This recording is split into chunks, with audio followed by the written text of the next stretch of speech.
Hello everyone. मैं सोनम कुमारी रावत, प्रवक्ता मनोविज्ञान डैट पयागपुर बहराइच से आप सभी का स्वागत करती हूँ। आशा करती हूँ कि आप सभी स्वस्थ होंगे। आज इस वीडियो के माध्यम से हम बात करेंगे सर्वव्यापी महामारी कोविड-19 के जनमानस पर पड़ने वाले मनोवैज्ञानिक प्रभावों पर और साथ ही इन प्रभावों को कम करने के उपायों पर भी चर्चा करेंगे। सर्वव्यापी महामारी कोविड-19 अंतर्राष्ट्रीय चिंता का विषय बना हुआ है। यह एक सार्वजनिक स्वास्थ्य आपातकाल है। यह मनोवैज्ञानिक लचीलापन या साइकोलॉजिकल रेजिलियंस, अर्थव्यवस्था तथा लोगों के सामाजिक जीवन के लिए एक चुनौती है।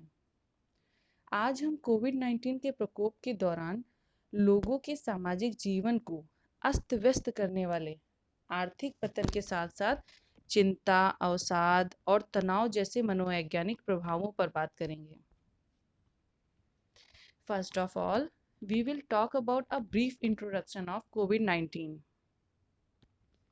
वैश्विक खतरा बने इस नए कोरोना वायरस को पहली बार दिसंबर 2019 में चीन शहर वुहान में एक सी फूड मार्केट के आसपास पाया गया। WHO के द्वारा इस नए वायरस को बुखार, ठंड लगना, खांसी, गले में खराश, सांस लेने में कठिनाई, माइलिया, मतली, उल्टी और दस्त सहित संक्रमण के लक्षणों के साथ severe acute respiratory syndrome corona virus या नोवेल कोरोना वायरस नाम दिया गया।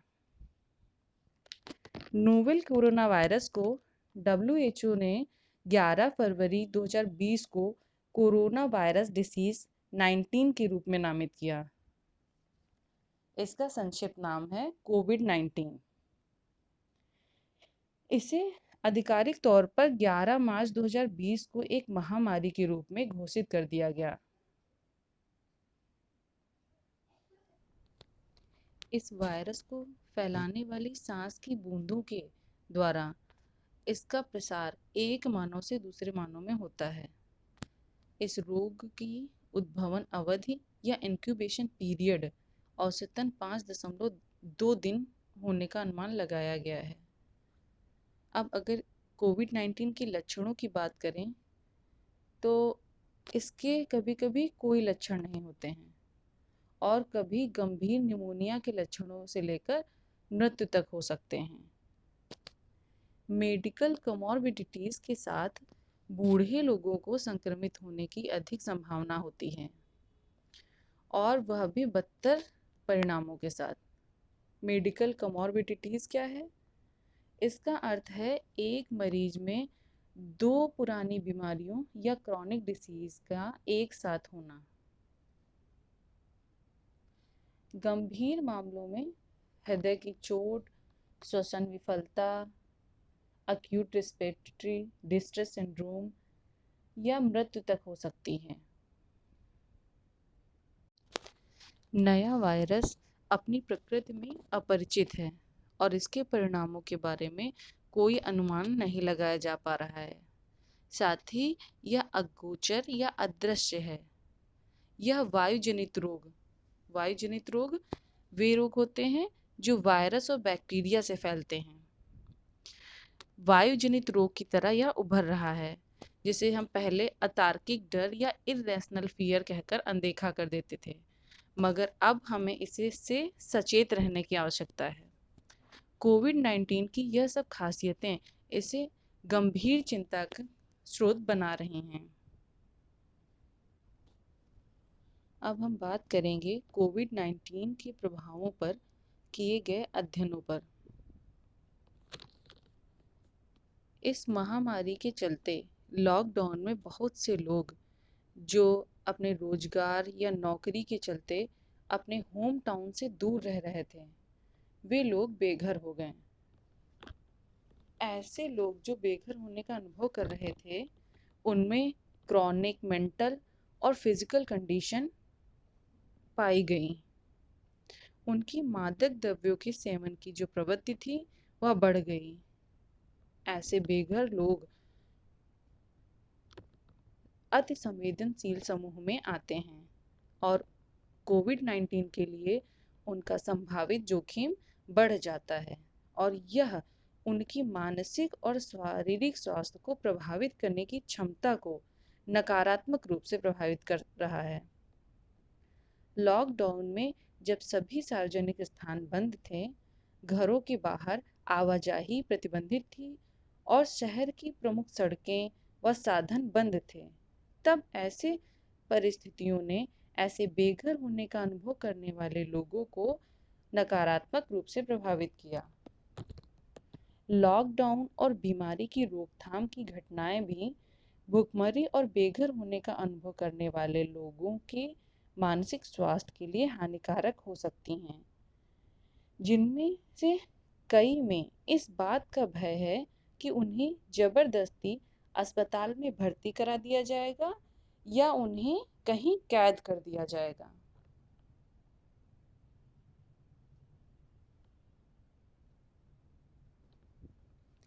अध्ययनों में महिलाओं, छात्र, विशिष्ट शारीरिक लक्षण और साथ ही खराब स्वास्थ्य की स्थिति में कोविड-19 के प्रकोप के अधिक मनोवैज्ञानिक प्रभाव और तनाव, चिंता और अवसाद के उच्च स्तर के साथ संबंध पाया गया है।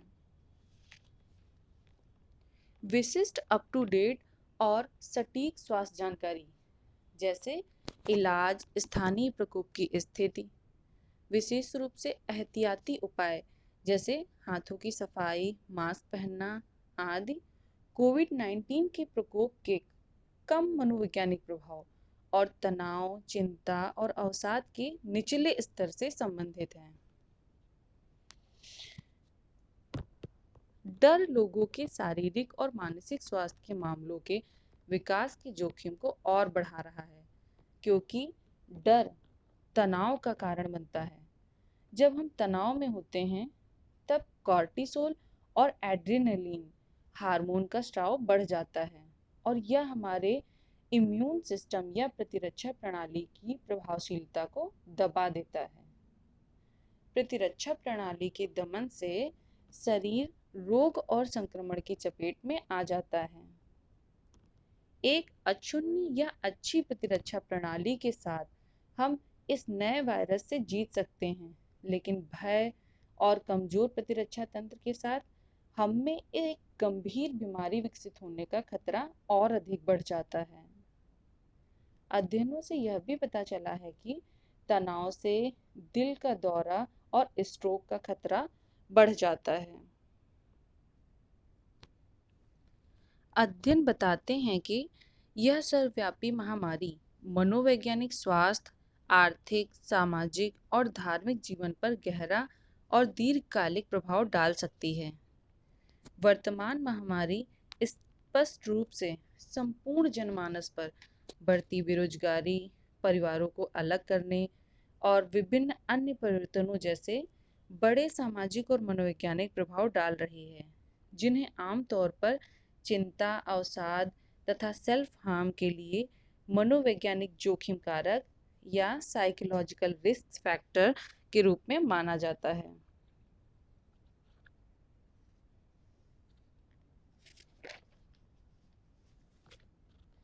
WHO लगातार वैश्विक विशेषज्ञों, सरकारों और अन्य साझेदारों के साथ मिलकर काम कर रहा है ताकि स्वास्थ्य की रक्षा और प्रकोप के प्रसार को रोकने के लिए इस नए वायरस पर वैज्ञानिक ज्ञान का तेजी से विस्तार किया जा सके। कोविड-19 महामारी की वजह से लगातार लॉकडाउन तनाव का कारण बना है और इस तनाव ने उच्च रक्तचाप, मधुमेह और उच्च कोलेस्ट्रॉल जैसे अन्य जोखिम कारकों को और बदतर बना दिया है। इससे स्वास्थ्य संबंधी मुद्दे जैसे जठर आंत संबंधी विकार या गैस्ट्रोइंटेस्टाइनल डिसऑर्डर, श्वसन संबंधी समस्या और चिंता व अवसाद जैसे मानसिक स्वास्थ्य के मामलों में बहुत अधिक बढ़ोतरी हुई है। इस महामारी के दौरान लॉकडाउन में जहां एक तरफ लोगों को अपने परिवार के साथ समय बिताने का मौका मिला, वहीं दूसरी तरफ अनेक पारिवारिक समस्याएं भी पैदा हुई हैं, लोगों की आय में कमी आई है, जिससे घरेलू झगड़े और हिंसा में वृद्धि हुई है। लॉकडाउन की वजह से दुनिया भर में आर्थिक समस्या पैदा हुई है। लोगों की नौकरी जाने के कारण और लॉकडाउन की वजह से रोजगार की कमी से लोगों की आय में कमी आई है। कुछ वर्गों में भुखमरी की नौबत तक आ गई है। हाल ही में सोशल मीडिया पर खबरें चल रही थी कि यूपी में कोविड-19 लॉकडाउन के दौरान एक मां ने भोजन समस्या के कारण अपने 5 बच्चों को गंगा नदी में फेंक दिया। लॉकडाउन में गर्भवती महिलाओं को प्रजनन स्वास्थ्य समस्याओं का सामना भी करना पड़ा है। इसमें चिकित्सा के साथ-साथ परिवहन सुविधा का अभाव मुख्य कारण रहा है। इस महामारी के दौर में लोगों के मध्य कोविड-19 टेस्टिंग संबंधी डर भी व्याप्त रहा। लोग टेस्टिंग कराने से कतराते हैं। वे अपनी यात्रा इतिहास को भी छिपाते हैं, क्योंकि उन्हें डर है कि इससे उन्हें सोशल डिस्क्रिमिनेशन या सामाजिक पक्षपात का सामना करना पड़ेगा। वर्तमान महामारी में कुछ धार्मिक समस्याएं भी पैदा हुई हैं। लोगों में कुछ वर्ग विशेष के प्रति पूर्वाग्रह पैदा हुए हैं। दिल्ली तबलीगी जमात मामले की घटना एक उदाहरण है, जिसने भारत में मुसलमानों और गैर मुसलमानों के बीच नफरत पैदा कर दी। कोरोना वायरस के कारण पैदा हुई इस्लामोफोबिया सर्ज के चलते भारत में कुछ अस्पतालों ने मुस्लिमों को भर्ती करने से इनकार कर दिया। झारखंड और राजस्थान में 2 नवजात शिशुओं की मृत्यु हो गई, जब अस्पताल में उनकी मुस्लिम माताओं का इलाज करने से इनकार कर दिया गया। भारत में इस इस्लामोफोबिया के बढ़ते ज्वार को रोकने की ज़रूरत है, क्योंकि यह आपस में लड़ने का नहीं बल्कि कोविड-19 से एक साथ मिलकर लड़ने का समय है। इस महामारी के दौर में एक और समुदाय के प्रति पूर्वाग्रह में वृद्धि हुई है। कोविड-19 के प्रसार का दोष एक खास समुदाय पर, हुबेई प्रांत के लोगों पर, जहां नवंबर 2019 में इस वायरस का जन्म हुआ, के ऊपर डाल दिया गया, जिन्हें उनके असामान्य व्यवहारों, सांस्कृतिक आदतों के कारण इसका जिम्मेदार माना जा रहा है।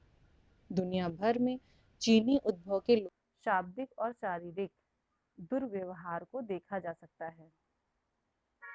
इस महामारी के कारण होने वाली मानसिक समस्याओं ने छात्रों, मजदूरों, स्वास्थ्य सेवा से जुड़े पेशेवरों और सामान्य आबादी सहित पूरे समुदाय के व्यक्तियों की साइकोलॉजिकल वेलबींग को प्रभावित किया है।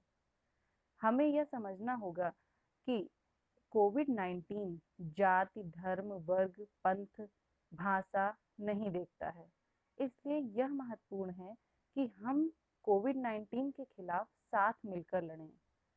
इस महामारी के दौर में तनाव से निपटने के लिए लोगों को खुद को शारीरिक गतिविधियों, धार्मिक और सामाजिक कार्यों में व्यस्त रहना चाहिए। संक्रमित और इसका इलाज पा रहे लोगों को संभवतः सामाजिक एकांतवास या क्वारंटाइन का सामना करना पड़ता है। उनकी बीमारी को एक कलंक या स्टिग्मा के तौर पर देखा जाता है, जिसके कारण वे अपने साथ भेदभाव होता हुआ महसूस करते हैं। कुछ संक्रमित लोगों में दूसरों को संक्रमित करने का अपराध बोध भी घर कर जाता है। ये सभी कारक सभी लोगों पर एक गहरा मनोवैज्ञानिक प्रभाव डालते हैं। ऐसे लोग जो पहले से किसी मानसिक स्वास्थ्य संबंधी समस्याओं से जूझ रहे हैं, इस प्रकोप ने इन लोगों को और अधिक खतरे में डाल दिया है और उनकी मानसिक बीमारी को बढ़ा दिया है। जैसे कुछ लोगों में अनैच्छिक रूप से बार-बार हाथ धोने की बीमारी होती है, जिसे मनोवैज्ञानिक भाषा में ओसीडी, ऑब्सेसिव कंपल्सिव डिसऑर्डर, मनोग्रस्तता बाध्यता विकार कहते हैं। ओसीडी में व्यक्ति के दिमाग में लगातार अतार्किक धमकीपूर्ण विचार, इर्रेशनल फियरफुल थॉट्स आते रहते हैं और ये विचार उन्हें बार बार किसी कार्य को करने में या किसी व्यवहार को करने के लिए बाध्य करते हैं। जैसे यह विचार आना कि मेरे हाथ गंदे हैं, संक्रमित हैं और इस कारण व्यक्ति बार बार हाथ धोने का व्यवहार करता है। ऐसे लोगों को बार बार हाथ धोने के लिए प्रोत्साहित करने वाले सार्वजनिक संदेश और खतरे में डाल रहे हैं और उनकी बीमारी को बढ़ा रहे हैं। रोग भ्रम या हाइपोकॉन्ड्रियासिस से ग्रसित लोग जो अपने स्वास्थ्य को लेकर ज्यादा चिंतित रहते हैं, उनके दिमाग में ऐसे विचार आते रहते हैं कि उन्हें कोई गंभीर रोग हो गया है जिसे कोई डायग्नोस नहीं कर पा रहा। ऐसे लोग बार बार डॉक्टर, मनोचिकित्सक आदि से परामर्श लेते रहते हैं। ऐसी महामारी के दौर में इन लोगों को पैनिक अटैक आ सकता है और वे ज्यादा तनावजन्य प्रतिक्रिया दे सकते हैं। इस कोविड-19 महामारी का एक दिलचस्प मनोआर्थिक प्रभाव भी सामने आया है, जो हमारी उपभोक्तावादी स्वभाव में दिखता है। लोगों में जमाखोरी की प्रवृत्ति बढ़ी है। जब लोग रोगाणुनाशकों, फेस मास्क, टॉयलेट रोल्स और खाने के सामान को ज़्यादा से ज़्यादा जमा कर लेना चाहते हैं, क्योंकि हम लोग बुनियादी तौर पर अपने जीवन को नियंत्रण में रखना चाहते हैं। अंत में यह समझना जरूरी है कि वैश्विक महामारी के दौरान या कहें कि किसी भी सार्वजनिक आपातकाल के समय पहले से ही समाज के हाशिए पर रहे लोग केंद्र के करीब रह रहे लोगों की तुलना में ज्यादा प्रभावित होते हैं, जैसे दिहाड़ी मजदूर, अप्रवासी लोग। ऐसे लोगों के लिए इस आपातकाल का सामना करना आसान नहीं होता है।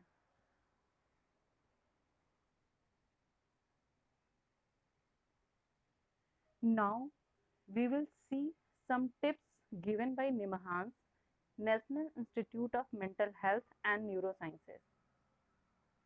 यहाँ कुछ तरीके बताए जा रहे हैं जो आपके मानसिक स्वास्थ्य को बनाए रखने में इस प्रकार से मदद करेंगे जिससे कम से कम कुछ हद तक आपके तनाव को कम करने में मदद मिलेगी। तनाव प्रबंधन इस चुनौती का सामना करने के लिए आपकी क्षमता में वृद्धि करेगा। सबसे पहले अपने माइंडसेट का ख्याल रखें। ऐसे विचार जाल में ना उलझें जो आपकी अंतहीन सोच को बढ़ाए। जैसे अक्सर हमारे दिमाग में यह विचार आता है, व्हाट इफ, क्या हो अगर। इस तरह के प्रश्न का होना सामान्य बात है। हम सबसे खराब स्थिति के बारे में सोचने लगते हैं और असहाय और तनावग्रस्त महसूस करने लगते हैं। अक्सर हमारे दिमाग में यह विचार आता है कि अगर हम संक्रमित हो गए तो क्या होगा, अगर जो सामान हम बाहर से ला रहे हैं उसमें संक्रमण हुआ तो क्या होगा। ऐसी परिस्थितियां कब तक रहेंगी, कब तक हम अपने दोस्तों, परिवारजनों और प्रियजनों से दूर रहेंगे, कब इस वायरस का इलाज आएगा। इस तरह की तमाम विचार हमारे दिमाग में आते हैं। इस संदर्भ में यहाँ यह बताया गया है कि हम कुछ ऐसा क्यों नहीं सोचते हैं जो हमारे नियंत्रण में हो। जैसे ऐसी कौन कौन सी चीजें हैं जो हम कर सकते हैं या जो हमारे नियंत्रण में हैं, जिनसे हम अपने स्वास्थ्य और वेलबींग को बढ़ा सकते हैं। हम अतीत में संकट की स्थिति में क्या किया करते थे जो अब भी हमारी मदद कर सकता है। वे कुछ सकारात्मक बातें, काम या चीजें क्या हैं जो हम इस बिंदु पर कर सकते हैं।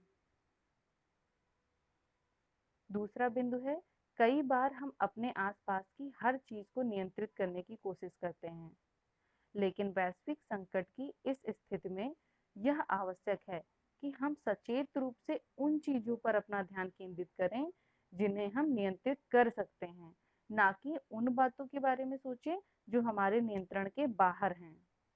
जैसे ऐसी चीजें करें जिन्हें आप अब तक करना चाहते थे और उसके लिए समय नहीं निकाल पा रहे थे।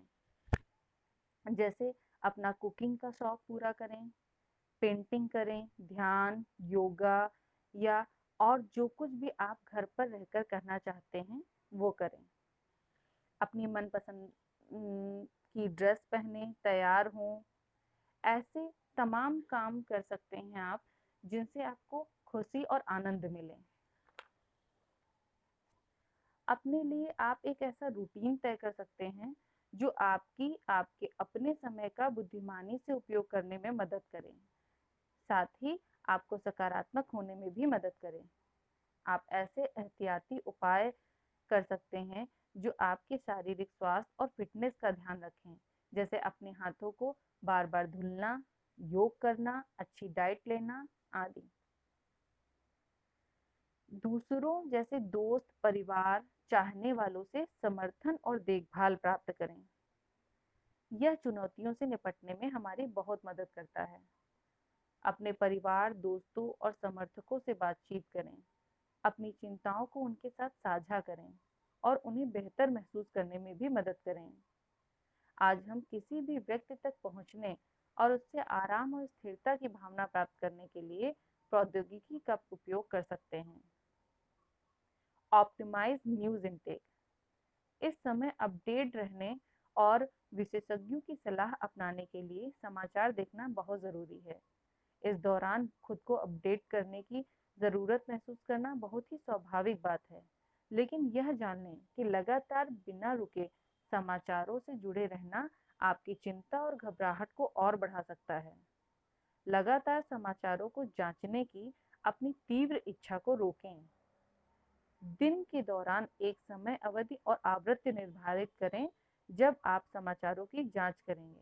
इसके अलावा समय समय पर अपनी ऐसी बातचीत को रोकें जो आपके तनाव को बढ़ाए तथा किसी नए विषय पर बात करें। इस समय शांत रहने और परिस्थिति का बेहतर तरीके से सामना करने के लिए स्वास्थ्य पर ध्यान देना बहुत आवश्यक है। इसलिए अपने और दूसरों के प्रति देखभाल बहुत जरूरी है। वर्ल्ड हेल्थ ऑर्गेनाइजेशन के department of mental health and substance use ने उन संदेशों की एक श्रृंखला विकसित की है जिनका उपयोग संचार माध्यम से प्रकोप के दौरान विभिन्न लक्षित समूहों में मानसिक और मनोसामाजिक कल्याण का समर्थन करने के लिए किया जा सकता है। सामान्य लोगों के लिए संदेश: बी एम्पैथेटिक। संक्रमित या कोविड-19 से प्रभावित लोगों के प्रति परानुभूति रखें, चाहे वे अपने देश के हों या देश के बाहर के। जो लोग प्रभावित हुए हैं कोविड-19 से, उन्होंने कुछ गलत नहीं किया है। वे हमारे सहयोग, सहृदयता और दया के पात्र हैं। प्रभावित लोगों को कोविड-19 केसेस, विक्टिम्स, कोविड-19 फैमिलीज के रूप में संदर्भित ना करें। वे लोग हैं जिन्हें कोविड-19 संक्रमण हुआ है और उनका इलाज किया जा रहा है। वे ठीक भी हो रहे हैं। कोविड-19 से उबरने के बाद उनका जीवन, उनकी जॉब, उनके परिवार और प्रियजनों के साथ ही गुजरेगा।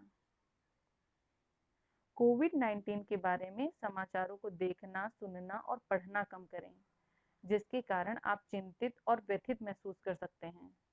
केवल विश्वसनीय स्रोतों से जानकारी प्राप्त करें और मुख्य रूप से इसलिए ताकि आप अपनी योजना तैयार कर सकें और व्यवहारिक कदम उठा सकें, अपनी और अपने प्रियजनों की रक्षा कर सकें।